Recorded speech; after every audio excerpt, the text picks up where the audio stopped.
Welcome to the Round Table. I'm Jennifer Eller, and with me today is our co-host Mike Hill and our producer Nick Wilson. And then our guest is Robert Knorr. And are you the director of Harmony Home? Is I'm that the your title? director and the founder. Okay. Yeah. Oh, and the founder. Wow. You're the man. Wow. Yeah. So they say. Yeah, so Harmony Home is one of the organizations that we give $5 to if we have a first-time guest, fill out a card and choose them as organization. So we wanted to hear a little bit more about Harmony Home, but before we do that, we want to kind of get to know Robert a little bit. So you born and raised from Huntington? No, I'm from Ohio, actually. I don't tell too many people that, but Is Ohio bad? Yeah, Buckeyes are worthless nuts. So Oh. just so you know that. Yes. Although I don't know if being a Hoosier is much better. But Well, the candy of Buckeyes, those are really good. Yes, So, they you are. know, you could go that extreme, not like the candy Buckeye. Yeah. But most of my adult life I've spent in Fort Wayne. I was married, and I spent up until I moved to Huntington about 10 years ago. Well, Huntington area. I had been in Fort Wayne for about 15 years with my wife. So that's where I've spent most of my adult time is up here. I'd never been to Huntington, only maybe a couple times in my life until I ended up here. So, Yeah. So what brought you to the Fort Wayne area? the Fort Wayne area that's my first job since I lived in Ohio.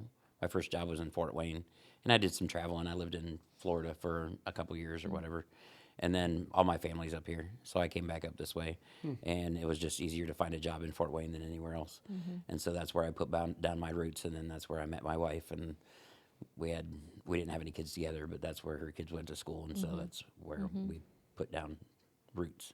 So Awesome. So what do you like to do for fun? oh well. I know you're a busy man because every time I Yeah. texted you, you would never text me back. So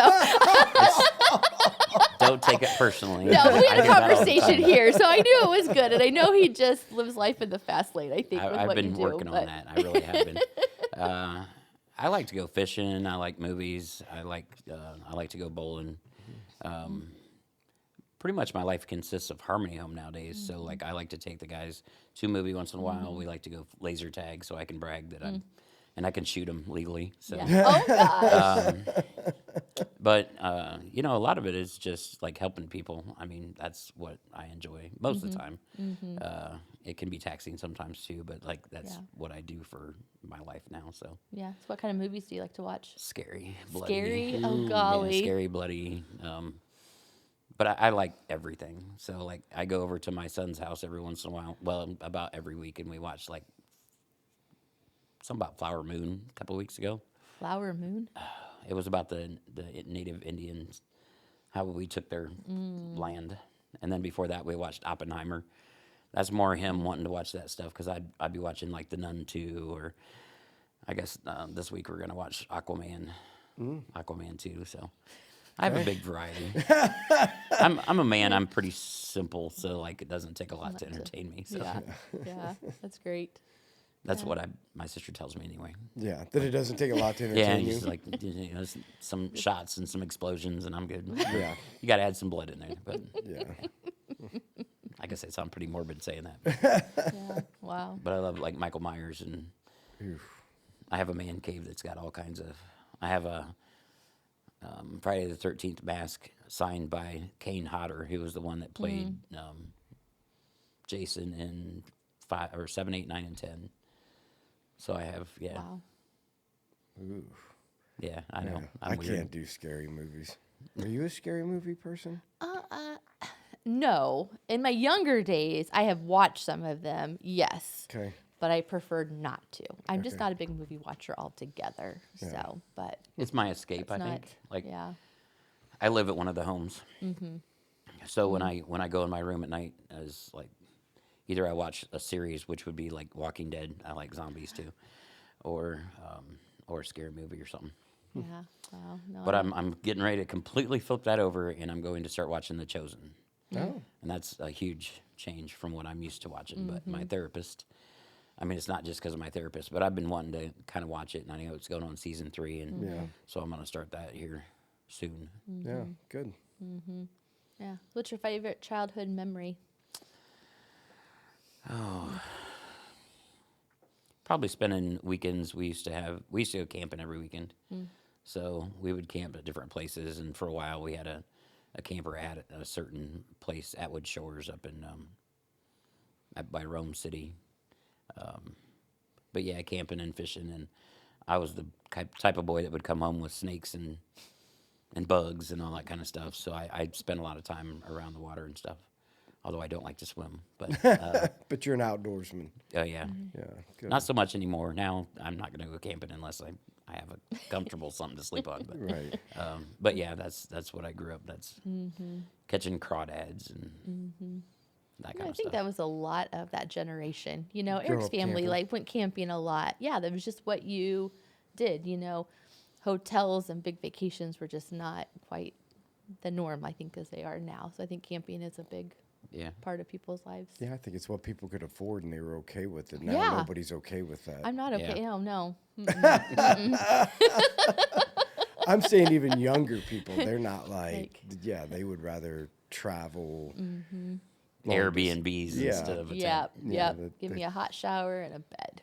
Yeah, I like campfires, but Oh yeah. yeah. So I guess just kind of jump into your story a little bit, and you know how Harmony Home came to be, and Well, I'll try to give you the short version. you can give us a long version. We got some Well, time. The short version will still be probably 45 minutes. So. Perfect. So a little bit about me is like, as far as, because I'm in recovery too, I just celebrated 9 years a week ago Monday on Wow, the 15th. congratulations. Thank you. And I had my therapist. I still see a therapist to this day. I think that's important. But she said that I'm not one of the normal ones. Is like I had a good childhood. I had both parents there. I mean, they fought, like normal, whatever. But like I had both my parents there, and I had good parents until they passed away about 3 years ago. So it wasn't like the normal broken home of a lot of what I see nowadays.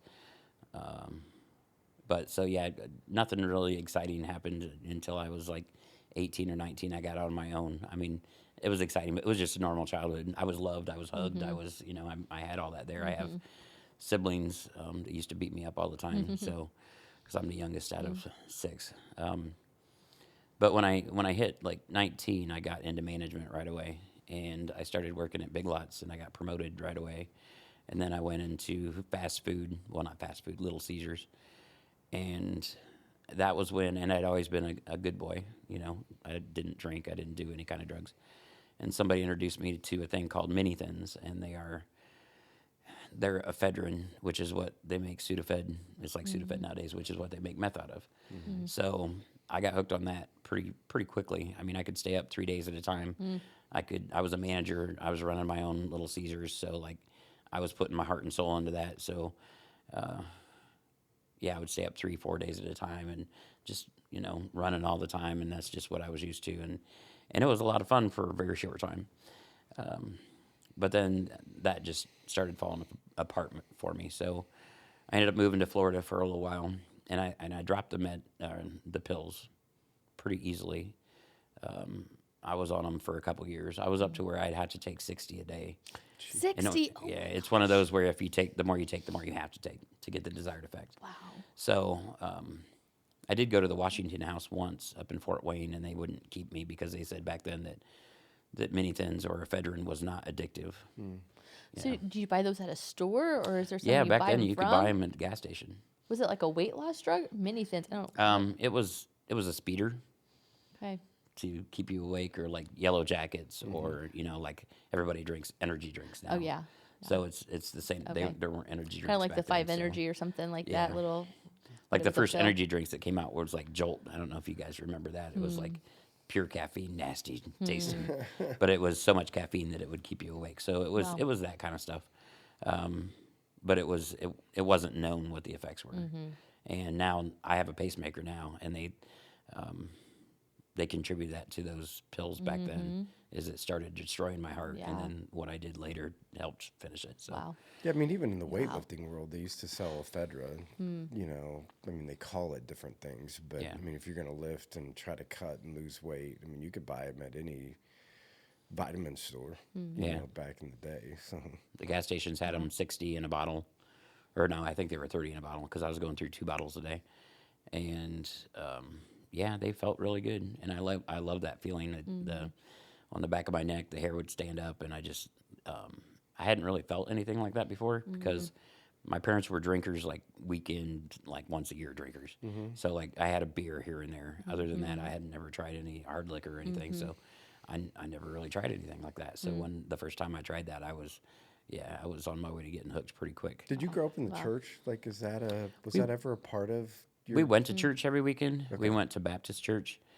The only thing the most fond memories of church was when my parents would drop us off at Sunday school, and then they would go get coffee and donuts and bring us back donuts when they picked us up. That was my favorite part. Yeah. But the church, I'm in my, I'd say early 20s, or not early 20s, early 30s. I played drums in a church for a while. I was going to church 4 days a week.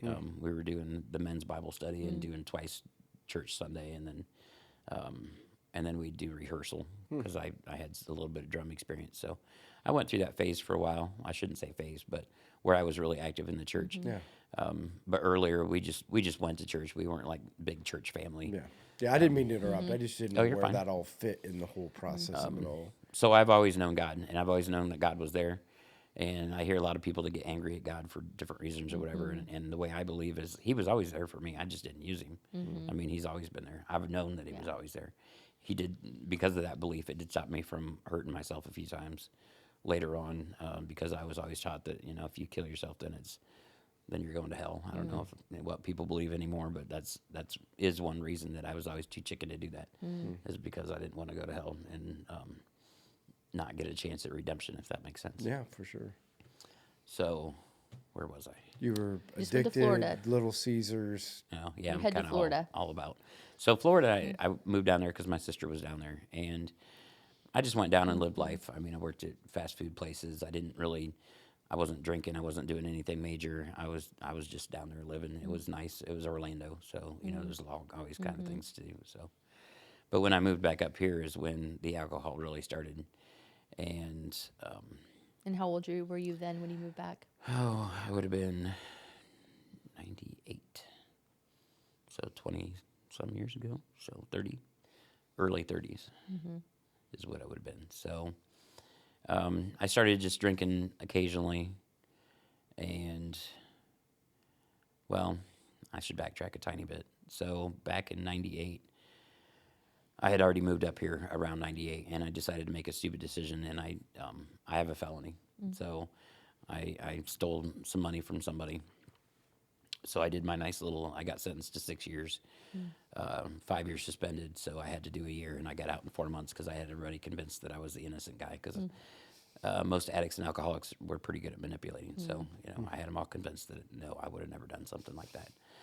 So, so after I got out of jail in 98, I started at a gas station, truck stop up in Fort Wayne, and they do like $5 million a year. It's a busy truck stop. So that's where I met my wife. And at that point, I wasn't really I wasn't really drinking or doing too much. I mean, I would still do the mini thins once in a while or whatever, because they weren't controlled. Now they're controlled. You can only do so many grams. I mean, they check your ID and everything for them nowadays. Like you go to Walgreens, they won't even sell you Sudafed if you're not able to buy it. So, but that was where I started ramping up my drinking, and I had sit down the pills years earlier, and I still dabbled, and but the alcohol, man, that got me, and I just couldn't let it go. It got me hard. Never a beer drinker. The hard stuff, to the point where straight out of the bottle vodka, no flavor. It didn't matter.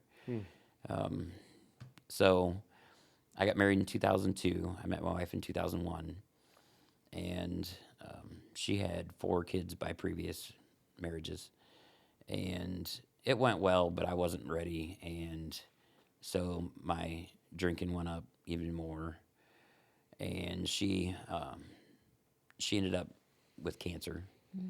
So, and she was 32. She got endometriosis. That's all she had to have a total hysterectomy.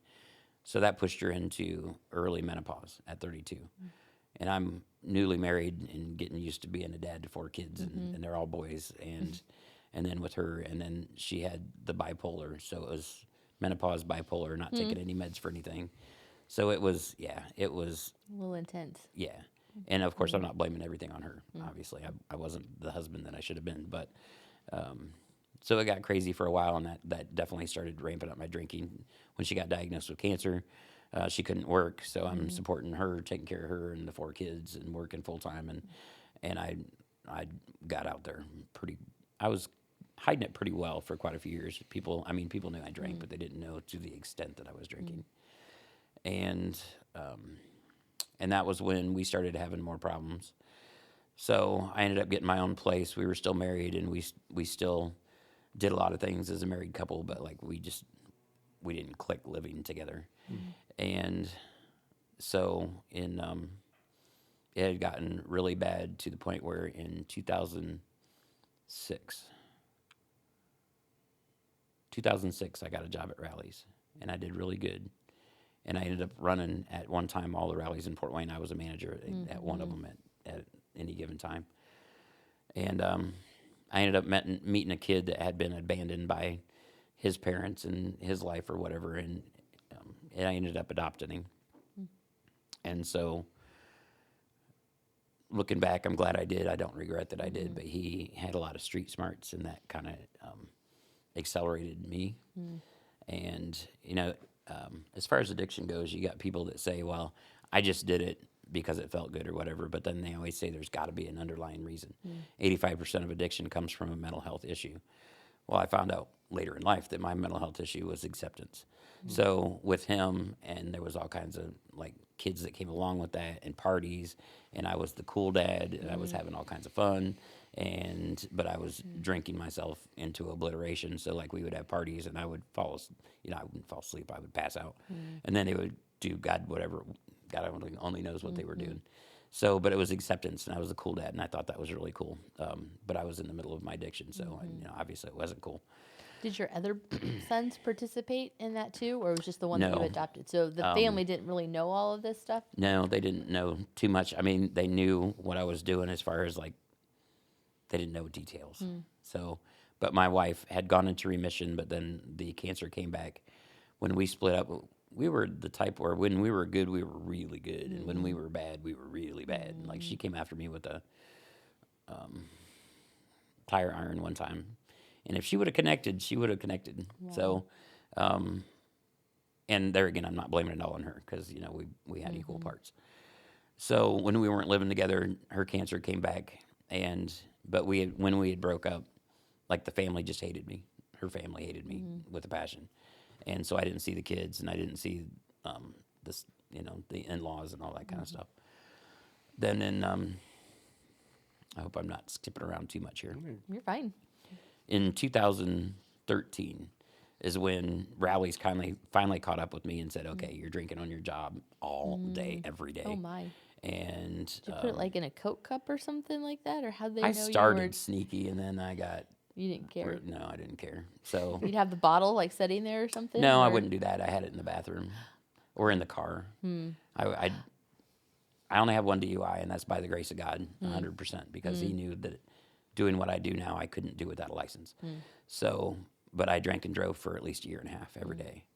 And so at one particular restaurant on Stellhorn Road, like I was drinking at work, and when I left that store, and they had some electrical problems, they found 12 plastic bottles of vodka up in the ceiling tiles in the bathroom. So I'd go in there and I'd drink, and if it wasn't there, I'd make an excuse to go to the store or whatever and go to CVS and grab me some alcohol.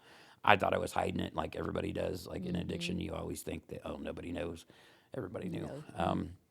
Including my supervisor knew, but he was 100% enabling me, but he was just being a nice guy. I was a good manager. I won a couple trips I won a trip to the Bahamas while I was in the middle of my addiction. I was a good manager. I did a good job. So I considered myself a functioning alcoholic. And so they just kind of turned the other cheek. And I did that for quite a few years. But we got a new supervisor. Excuse me. We got a new supervisor in 2013, and he wasn't having it. So in April of 2013 is when I got fired there. And right about the time I got fired, I drank myself into, I don't even know what I'd call it, but my heart was like beating out of my chest, and it was really bad. And so I went to the hospital, and they really thought I was not going to make it out of the hospital. Like the nurses thought I was going to leave in a body bag that day. I had 7 liters of fluid on my lungs. I went into congestive heart failure 4 times that year.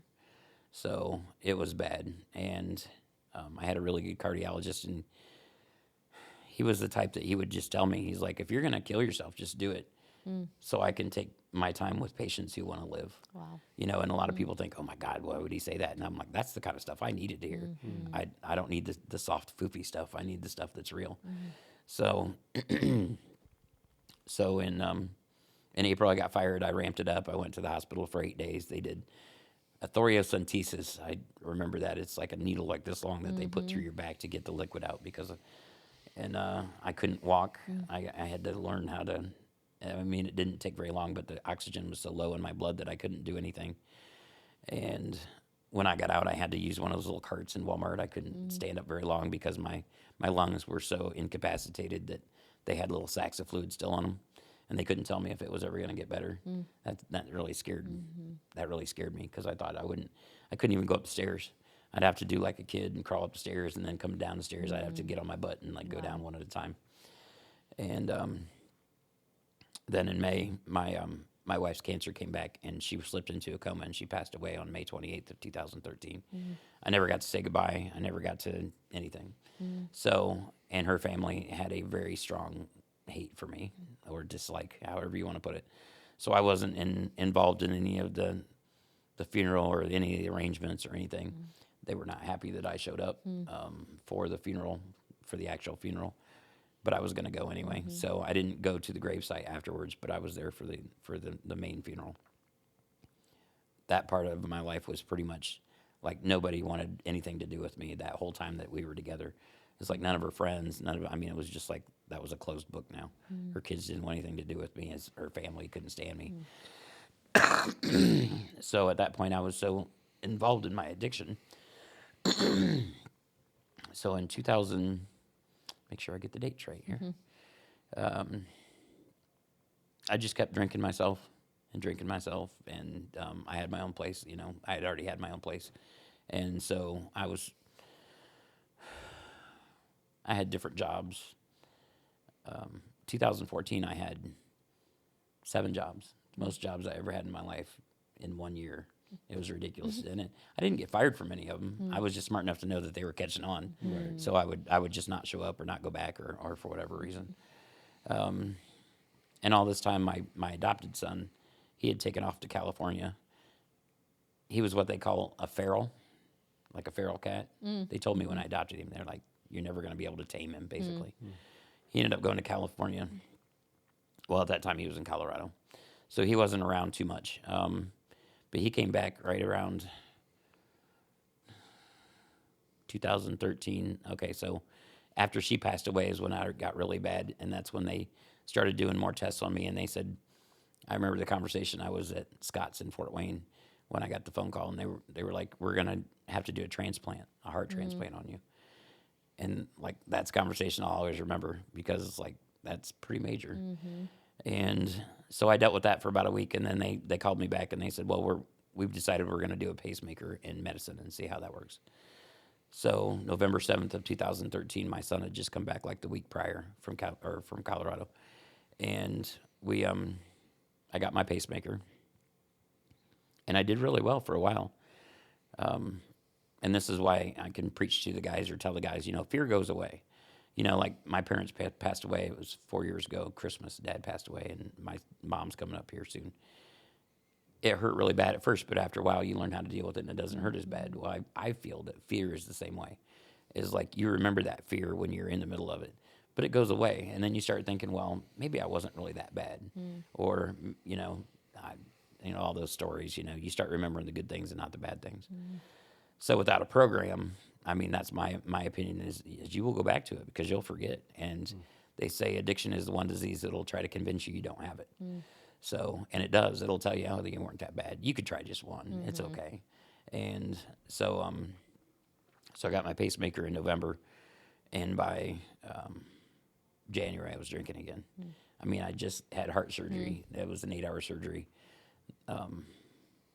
They put 4 leads in my heart. Usually they're 3, and because my heart was so bad, I have coronary artery disease is what I have now, and I had A-flutter and AFib, and my heart, they couldn't even, you know how they hold your wrist to get your pulse. They couldn't even count it that way because my heart was the beat was so off so far. So I got the pacemaker. I had a job under the table. This guy sent me to go get a part to fix something, and I came back drunk. He didn't even know that I was an alcoholic. Like, Where so did you go to get drunk? I had gone. It was in Fort Wayne. It was a pizza place up on DuPont Road, and I was working on a refrigeration unit. Needed a fan, and he had just bought the place and didn't know me, and I was the manager, and because I was working there when I got my pacemaker, and I had only taken like 2 days off when I got my pacemaker. I was in on Thursday, out on Friday, and went back to work Monday. So he thought he got this, stellar manager that was doing this really good job because I'd been there for a little while. He sends me to go get this fan, and I go to over by Glenbrook, and I pick up the fan, and on the way back, it just hit me. I drove by a Captain Cork, and it's like, I want a drink. So I stopped and got one. And I was already drunk by the time that I got back to DuPont Road. And he's like, what the heck? Why are you drinking on the job? He didn't know anything about my history. So by that time, the alcohol was really kicking in, and so we got into a fight. I really don't remember it. I took his phone with me. I remember that. It was a cordless phone. I ended up taking it home that day. And the next day, I got fired. And it was just off and running again. The pacemaker, and that's what I say, the fear goes away. When I first had when I first got that phone call about my heart, is like, I'm never going to drink again. I'm never going to do anything. I'm never, ever, not, it's just not going to happen because I don't want to die. But then just not too many months later, it's like it just kicked in, and then I'm off and running again. So the last year of my addiction was really bad. I had been to the hospital a couple more times. Just before I finally quit doing everything, they called Code Blue on me. I was in Parkview Regional, which is the hospital that my wife passed away in. I was in there, and I thought I felt okay, and I heard over the intercom that was Code Blue, and I'm like, dang, somebody's in trouble. Wow. And it was me. And next thing I know, it's the only time I've ever been in a room with a bunch of beautiful women. And all these nurses came in, and they put me on my head in the bed. And I was in CICU. I ended up in ICU that night. And there's a lot of stuff in between, but that's what really got me. And the first thing I did when I got out from that stint was drink, because I was so shaken, like I couldn't hold a cup. I couldn't take a drink without a straw, and then it had to have a lid on it or I would spill it. And so I learned later that that coming off alcohol is that, and I think it's benzos, are the only two things that can really kill you. It can shut down your organs if you aren't supervised. So I almost died that day, and then a week later, I got out and I drank for a week, and then a week later, it's like, I can't do this anymore. So what made you decide that? Did God speak to you in that, or just your God had always contrast been speaking to me. I knew I could do better, but backtrack a little bit. Just before I went in the hospital that last time, I was drunk, and I called the hospital in Huntington, and I said, I can't do this anymore. I don't know what to do to stop. I've tried to stop everything. And they're like, are you suicidal? And I said, no, I'm not suicidal, because I don't believe in that, but I'll be okay if I don't wake up tomorrow. As a matter of fact, I would rather not wake up tomorrow. And they considered that close enough to suicide. So they sent the sheriff out, and I ended up nice little vacation in Parkview Behavioral Health, about 4 days, until I could convince them that I was okay and that I wasn't going to go back to it. But of course I did as soon as I got out. And now I forgot your question already. I just want to know when you decided that you weren't going to drink okay. anymore. God intervened at that point, or what made you? So I decided I'm going to quit. January 1st of 2015 sounded like a good date for me. So I picked that. Of course, it didn't happen. January 15th, that week was a really rough week for me, and I tried going to church here and there, and I tried talking to people, but like, I had abandoned everybody, including myself. And so I really didn't want to hear about God too much. Like I said, I didn't blame him for anything, but it was like I was so wrapped up in everything that it's like I wasn't thinking straight whatsoever. So it was a Thursday. It was the 14th of January. I was talking to my son. He was in prison again, and he was telling me how I used to be his hero and how, he would watch me and my sober times because I had done a lot of good things. And he's like, every time I go to jail or prison now, you drink and you're just going to kill yourself. And I got really mad and I hung up on him. And I realized, I can't call him back. He's in prison. And they have emails. He sent me an email, very, very not nice email about, how I had disappointed him and how, he was hoping that I could help him change his life and all that kind of stuff. And that was the night that it's like, okay, I'm not going to do this anymore. I'm stopping. Friday, I was already scheduled to give out food at the food pantry in Andrews. That's where I was living with my parents. They had an apartment upstairs. I was giving out food. I know that everybody could smell the alcohol in me. I was still drunk. But that was my last drink that night. Over the weekend, I slept and I went through the DTs and everything. And then Monday, I went out and it's like, and it makes it sound easy, but it wasn't easy whatsoever. And I got up and I'm like, I can do this one day at a time. And that's what it is, one day at a time. But for me, it was 10 minutes at a time. Like literally, I'd sit there and watch my watch, and it's like, okay, I got 3 more minutes sober. And it was, I'd watch a lot of Shark Tank and Gunsmoke. Watched a lot of Gunsmoke. Because if I started watching Gunsmoke, then, by the time it got over, it was an hour. And I'm another hour sober. So that's what I had to do. And I had been introduced to AA before, and I knew some of the answers, and I had been to AA here in town. They didn't have hardly any meetings, but I had been to them. So it just kind of all came together, and I got a job. I went to Johnny's. You guys are familiar with Johnny's here in town? I ran that for the last 5 years or so. I went there, interviewed, and he didn't call me back, and I just felt like this is when God really started working in me. It was like, I knew that was my job, and I couldn't explain it to anybody. I just knew that was my job. So I called him back. It was Monday I interviewed. I called him back on Tuesday, and he's like, well, I have some other interviews to do. So Wednesday morning I got up, and I got dressed to go out and looking for a job, and I sat in my car in the front of the house, and I'm like, why am I looking for a job? I know that's my job. And this is not the kind of, person I had been, believing in God, and there's a reason for everything and all that. So I called him up, and I said, have you found somebody yet? And he's like, no, we haven't found anybody yet. And I told him, I said, I don't know why, but I feel, and he's not really into the church or whatever, but I said, I just know this is my job, so I'll tell you what. I will work 2 days for free. Just give me a chance. Let me come in there and see what I can do. And if you don't like me, or if it doesn't work out, we'll go our separate ways. You don't owe me anything. Just give me a chance. And he just couldn't refuse that. So I went in there, and the first day that I worked, because I've done restaurants all my life, I'd never done short order or cook before, but the first day I went in there, he's like begging me by the end of the shift. Is like, so you want full time? Do you want this or that? And at that point, my heart was so bad, I was looking at maybe doing disability. My heart was at 17%. Do you know what an injection fraction is? No clue. It's how hard your heart squeezes, and that's, the pressure that it gives to move your blood everywhere. And I was wrong, not 17. I was down to 14%. A normal person is 75%. Wow. So nobody's 200. But went down to 14%. They said I should have been bedridden. I shouldn't have been having any energy or whatever. So when I quit drinking, I was at 14%. My kidneys were failing. My liver was elevated. The enzymes, I was taking 4 shots a day for diabetes. That's the mess that I was in when I started that job. So I was looking at disability because I had really messed up my body.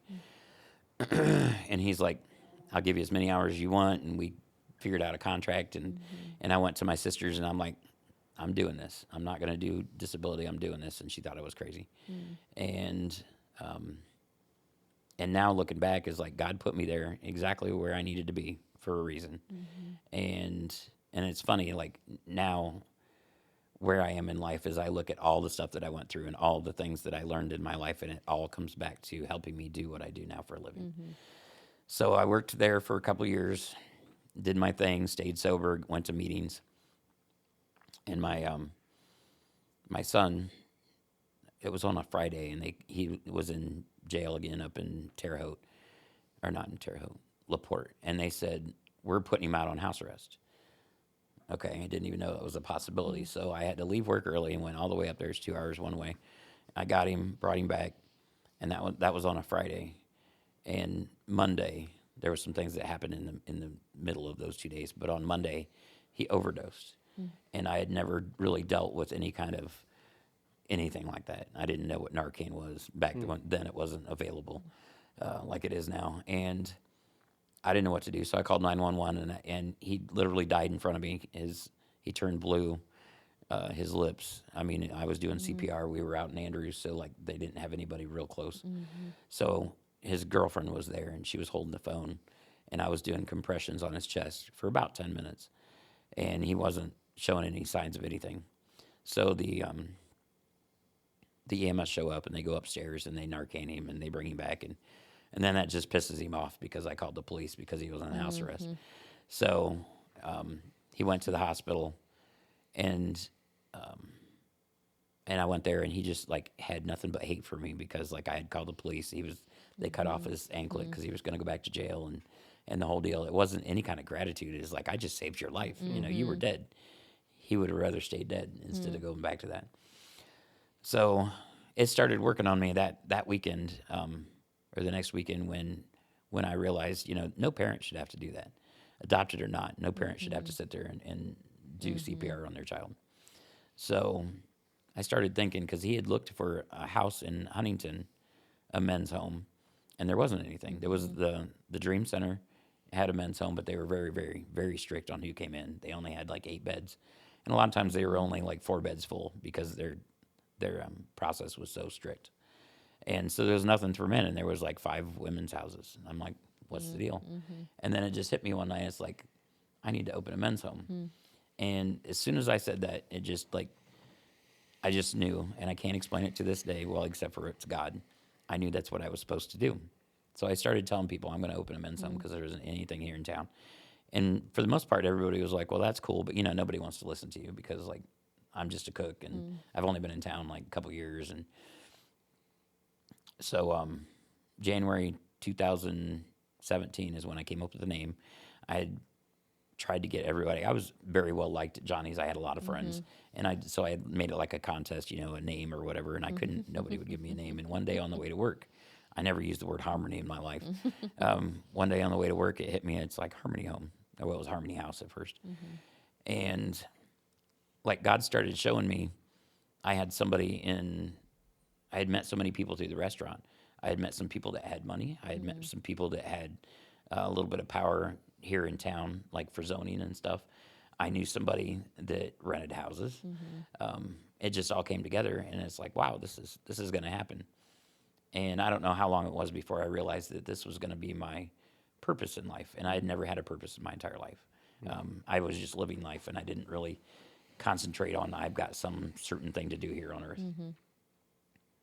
And like, I had a lot of people that tried to convince me to do a faith-based house, and I don't go to church like that. I'm not qualified to do a faith-based house, and I know to this day that this is what God wanted me to do. We are not faith-based. We are 12-step based.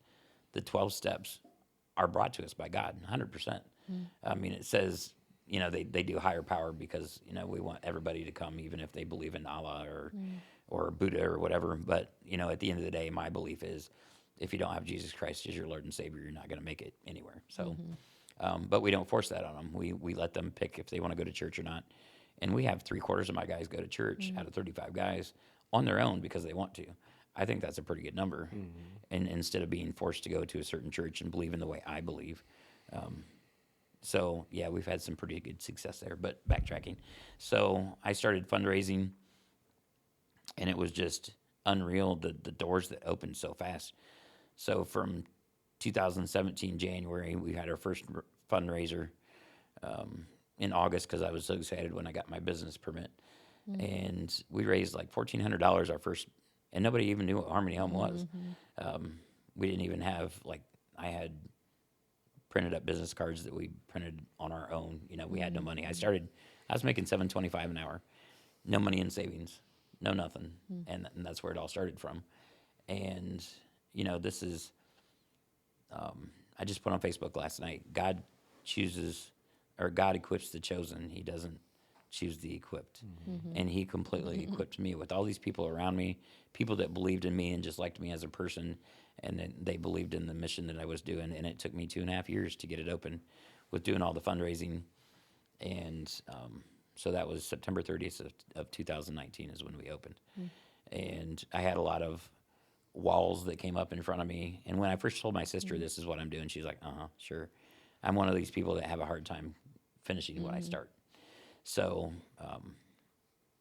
when she saw like a couple months in that I was dedicated and I was spending, now mind you, I was still working between 70 and 90 hours a week at the restaurant. And I was working at the pizza place again back in Fort Wayne. So I was doing all that, and I would come home and working on this on the side. And she started helping me. I say I wouldn't be open if it wasn't for her, but she says that I would have anyway, because I've been pretty adamant about it. But she did all the research for me, figuring out how to be a 501c3 and having a board of directors and all this stuff. She did all that research, so I was just doing the physical stuff. So I had got a house there at Tipton. It was completely gutted. And as soon as I saw it, it's like, oh my God, this is perfect. And everybody's like, it's a gutted house. How is it perfect? And I'm like, I'd never had visions before, not like visions, but like I saw it and I just knew it was perfect. And so, yeah, we started, I got from the Huntington Medical Society here in town. They called me up one day and said, we heard you're going to open a house. And I said, yeah, I'm working on it. And they said, well, we're giving out money for people for the houses in town. We'd like to talk to you. I didn't know who it was. I had no connections, as far as that kind of stuff goes.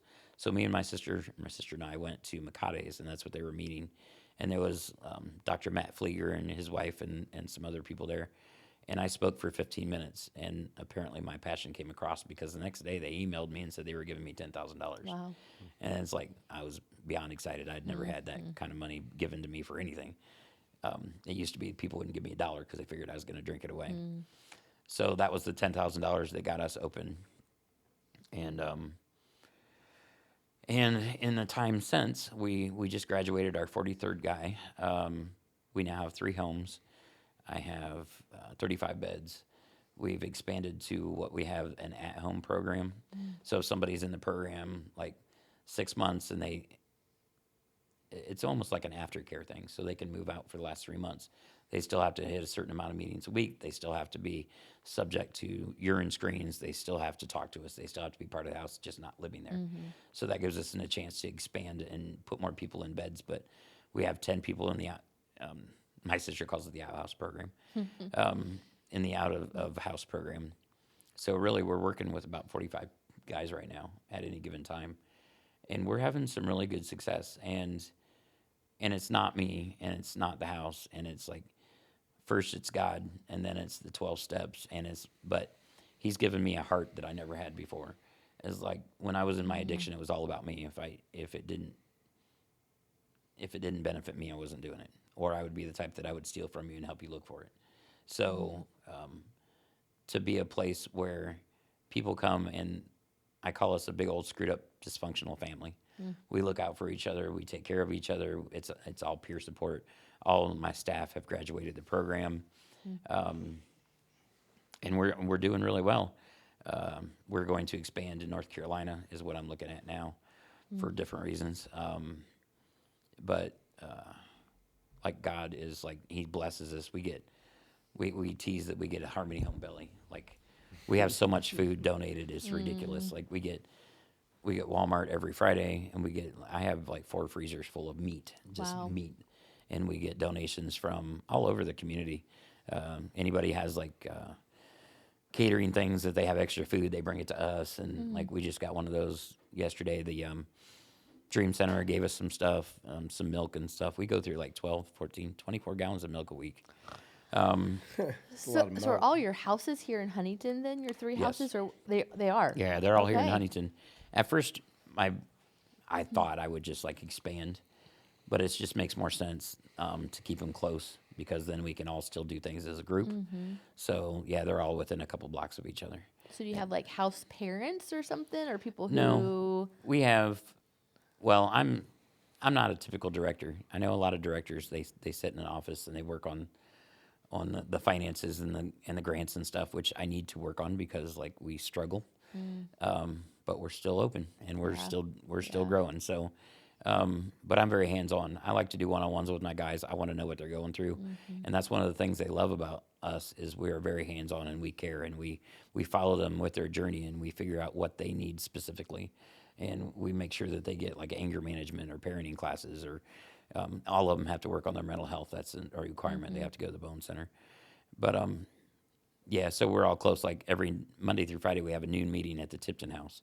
So anybody that's not at work has to come to the Tipton house, and we do. So a like noon the meeting. nursing home, Tipton house? Oh, your Never Yeah. mind. The house at Tipton Street. I was the house like, at how do you get all these people in one place? That's what I was Well, right, like. today we had probably 25 at the meeting, and it's a small God. place. Wow. So we've I've got so many resources here in town, and this town has been nothing but so much support for us, as far as food goes, as far as like anything goes. I had a gentleman over the summer.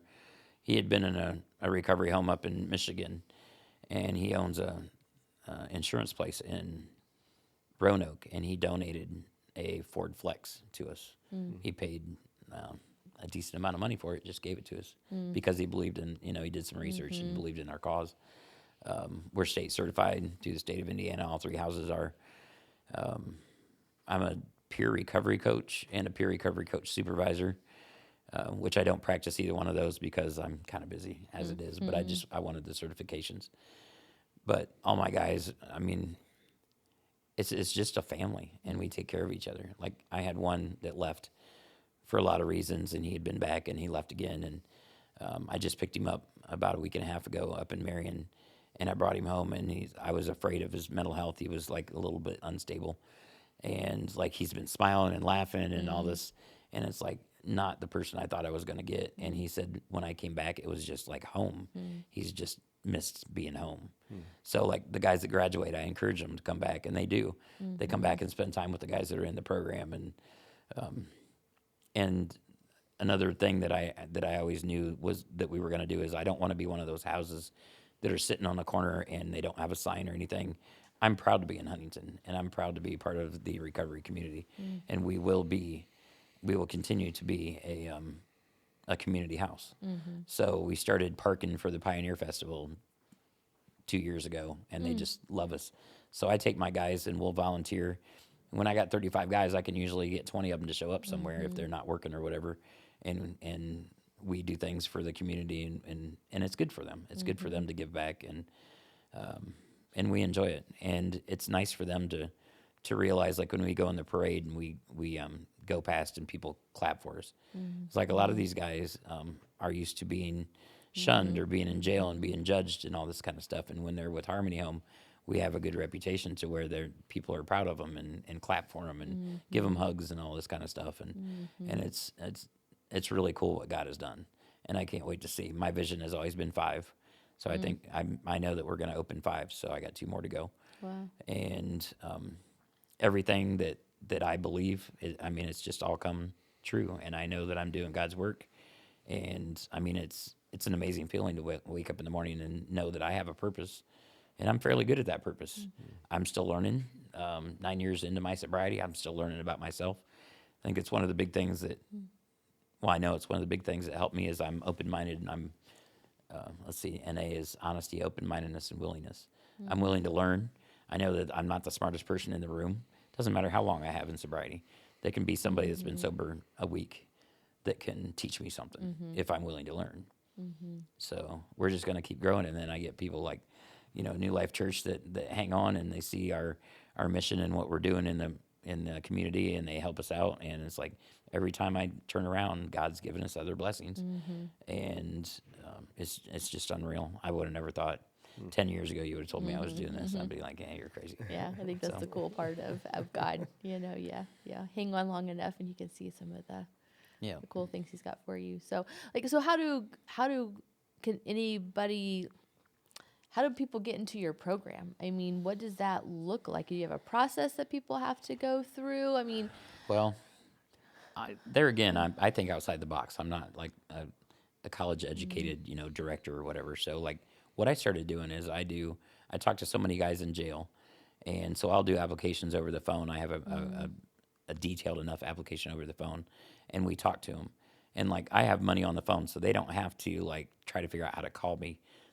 My number is very popular over in Grant County Jail, and they call us and they do an application on the phone, and then if they're eligible for the program, then we can talk to their probation officer, judges.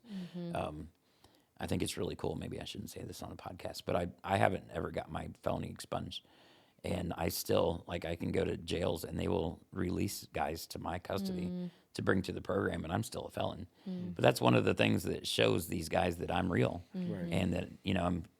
And when I give my story, I tell them, if I can do this, you can do anything. I'm just a cook.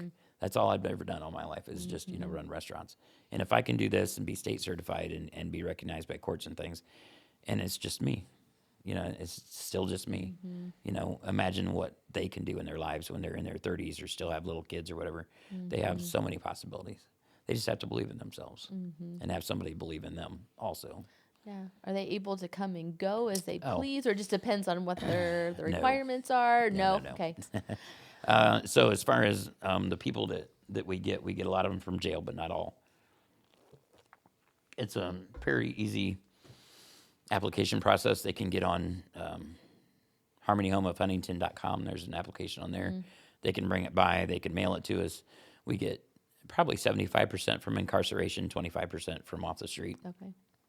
We're not targeting anybody. It's like whoever wants to be sober and wants to give this a shot, then we're going to help them out. So as far as it's an extremely structured program, so when I do the application, I tell them, like there's a lot of homes where you can just come and go as you please. You have to sleep there, and then at 6 a.m. you can sign out and be gone till 10 p.m. That's not us. I know where my guys are all the time. They hit meetings every day, unless they're excused, which isn't very often.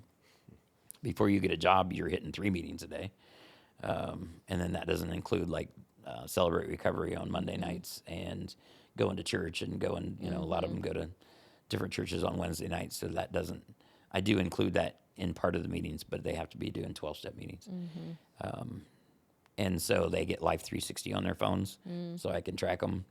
I've got spies all over Huntington that know me, and I get phone calls all the time. Do you know that this guy is here doing this?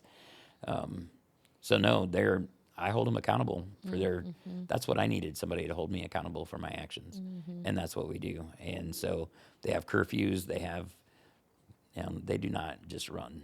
And I will never be that way because that doesn't teach them anything. That's not a program. Yeah. Because I'm teaching them it's not just not using drugs and alcohol, it's to live without using drugs and alcohol.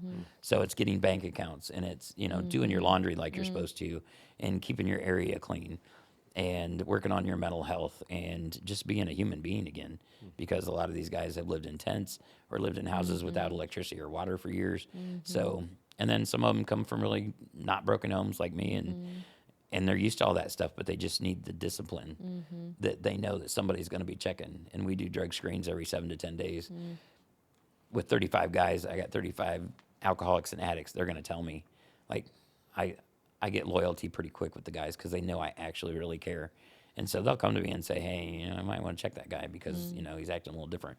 So it's a system that is really working really well. And I'm excited to grow. And I kind of wish that I would have started it earlier so I could help more people. But that last year of my addiction, if I wouldn't have went through that, I wouldn't have the knowledge and the drive and everything. So God has a plan for everybody, to get sober at a certain time. And I'm so blessed. It's like I'm the happiest I ever been. And I feel guilty saying that because my wife passed away, but I am. I'm the happiest I've ever been. I get to wake up every morning and do podcasts. And, but I get to help people. And I was in a dark spot, and I can actually help somebody out of that dark spot where I was, and they know I'm genuine because I was there and I can Yeah. I can relate. And Yeah. like, what can be better than that, than helping people, you know, Wow. getting to see people get to see their kids again when they've got their kids taken away, or, you know, I had a graduate a couple weeks ago that his mom came up and just cried and hugged me and said, "Thank you for giving me my son back." And like that kind of stuff is like, what could be better than that? Right. Wow. So- I only have like 2 more questions, just real quick. But like, how long is your program?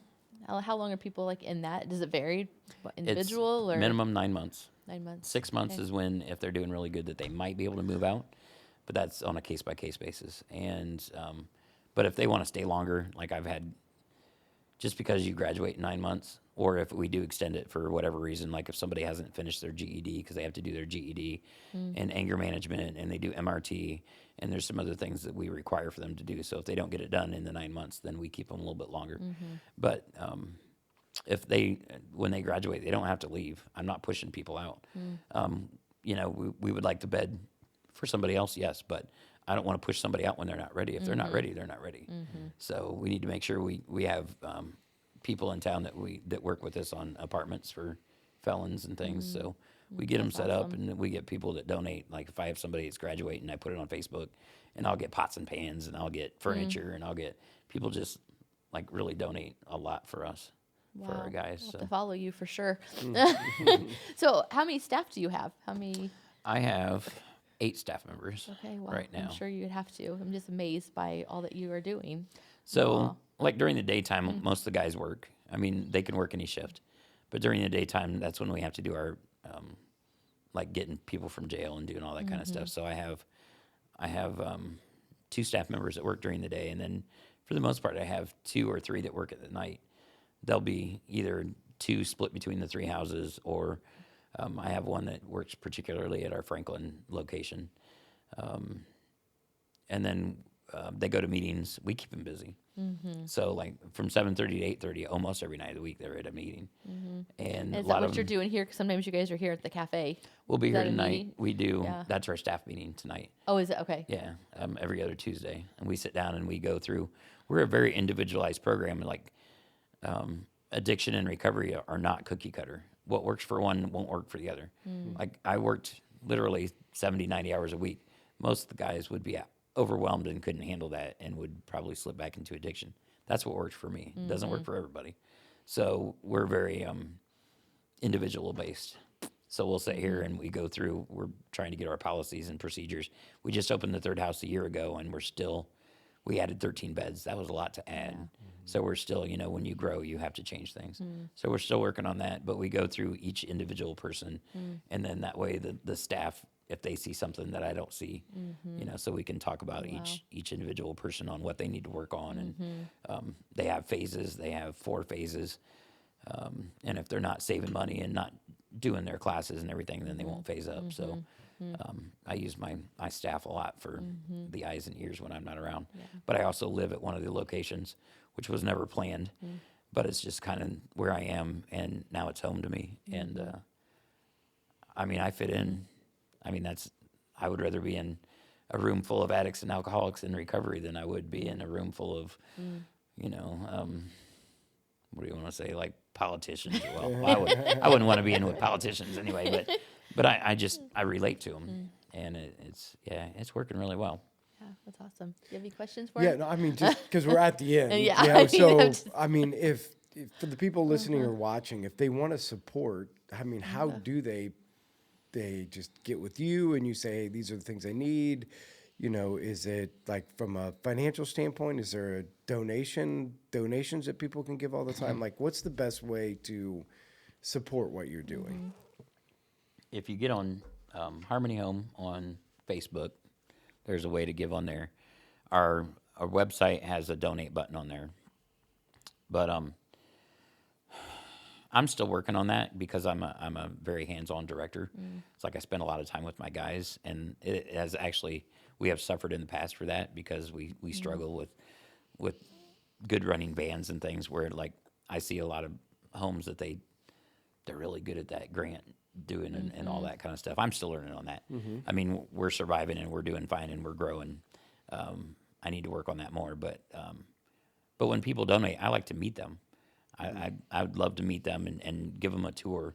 Like I'll give a tour of our house anytime anybody wants to see it. I'm proud to show off.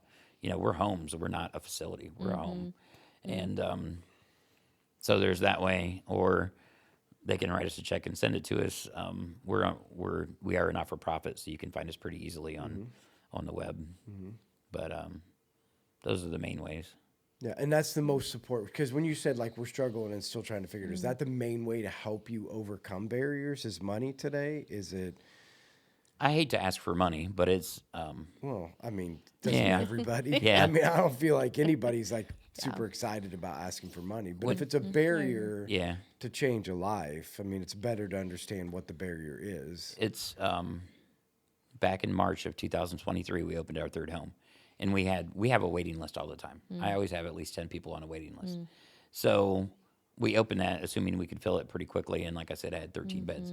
Well, then life happened. Some people left, and we ended up with 35 beds, and I think at one point I had almost 20 of them empty, and that just financially drained us. We had a really good cushion there for a while. So all of 2023, we have struggled. We're still open. We're still moving forward. And like my board, this is God's vision for me. And like, so like most houses, well, no houses that I know of, like we provide the milk and the bread and the eggs and the peanut butter and the basic stuff and lunch meat for them. And then we get all the other food donated. And we give them basic hygiene, and we keep our, we have a washer and dryer on site, so I give them the laundry pods and things. So I do a lot of stuff that other places don't do, which costs us more money. But it's just, that's who we are, and I'm not going to let that up. So sometimes it hurts us a little bit, but 2024 is going to be a good year for us. But yeah, cash is, and like I said, I can give people tours and show them exactly what we do, but it just drained our bank account to the point where, and then I'll be darned if I wasn't going to, we had Christmas, and we had a good Christmas. A lot of these guys haven't been able to celebrate Christmas in a home or, not out of jail or whatever. So I made sure they had good Christmases. Each one of them got, but we had some people that really helped out and donated on that too. So, and then taking them to do things. It's very important. You have to have fun and sobriety. If you don't have fun in recovery, what's the point? Right. Yeah. So, that costs me money too, but like, I just know in my heart, this is what I'm supposed to do. I just need to work a little bit better at getting those grants and things. But we are gonna open a fourth house, hopefully next year. Yeah. So. Yeah. Well, again, I mean, obviously, your personal story, the things that God's laid on your heart, there's a huge need. I mean, I feel like that's something that everybody's talked about and continues to talk about, is how do you get a safe place to get your life turned around, get it right, have people that care about you, help the transitional piece of it all. And so, thankful for everything that you're doing. And I think for all of our listeners and the people that are watching, we need to be able to help people who have that vision and have that ability overcome those barriers, because it's like anything, there's never enough. Right. There's not enough houses, there's not enough transition places, and if we're ever going to overcome the problem, we can't ignore it.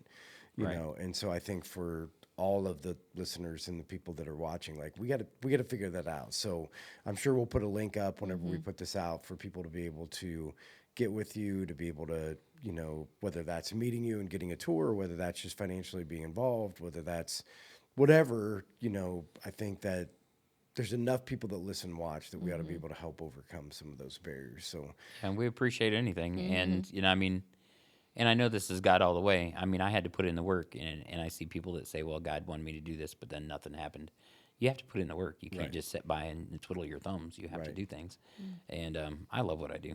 24 hours a day. I get calls at 2 o'clock in the morning, and I love it. yeah. And that's what I mean. For people that God has called and, equipped to do things, there's a support system that needs to happen, to be able to continue to give you what you need to be able to carry out the vision. So we'll put that out there. And again, if you're watching or listening, make sure that you get on the link, that again, I would recommend take an opportunity, take a tour, get to know you, see what's going on. Again, don't ignore the problem. It is an issue for somebody that's sacrificed to be able to do this, that we need to come alongside. And it should be limitless. Like, there's enough money, out there in the world. There's always enough money. We just need to, pray that, people will get on board and be a part of that. So we'll be praying for you. And again, we love that we can do our small part, in helping and being a part of. And we hope that this gives more opportunity for people to get on board and help and